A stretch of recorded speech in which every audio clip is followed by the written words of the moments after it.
Welcome back to digital class, and this is a discussion for our reproduction in plants and animals booklet, and let's look at this question together.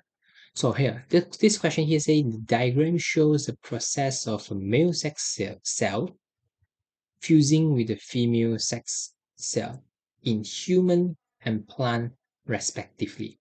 Again, you see the word fusing, so you should know what is the process, right? It was the name of it. So now the first question, A, here says state the process shown in the diagram.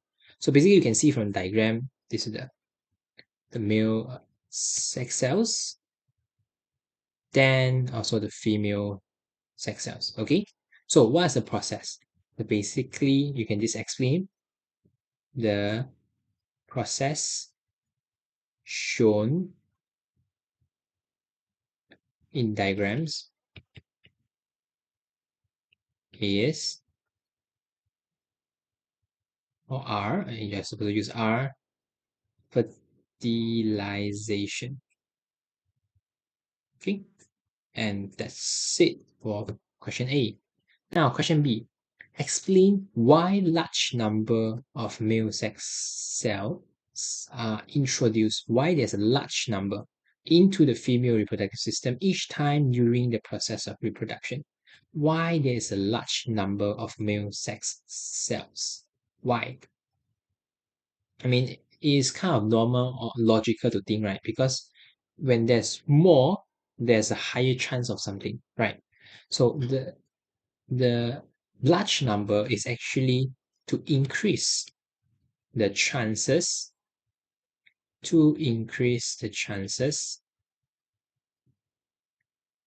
chances for what?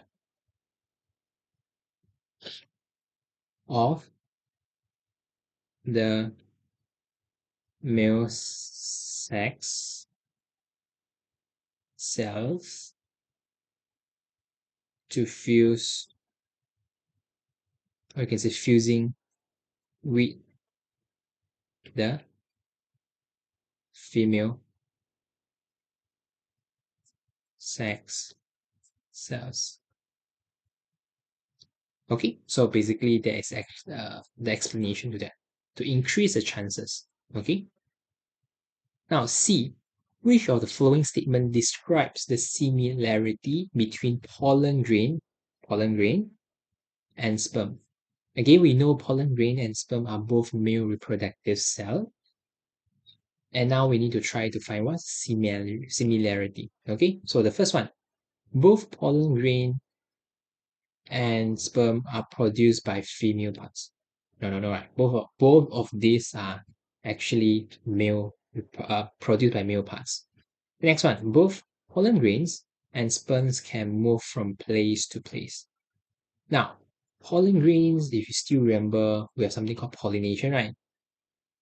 And this pollination actually is helped by what? By wind, or maybe by the pollinator, which is by animals, right? So you know that the pollen grains actually can't move by itself. But sperm, yes, sperm can swim by itself. So sperm can move. Okay, so the answer is wrong. Okay, next one. Both the pollen grain and sperm carry genetic information that can be passed down to the offspring. The answer is yes. Okay, and this is something that's very important. Okay, just example, sperm have something called the nucleus in it that contain the genetic information. That's why there's a thing called heredity. Okay, so that's all for this question. Thank you. See you. Bye bye.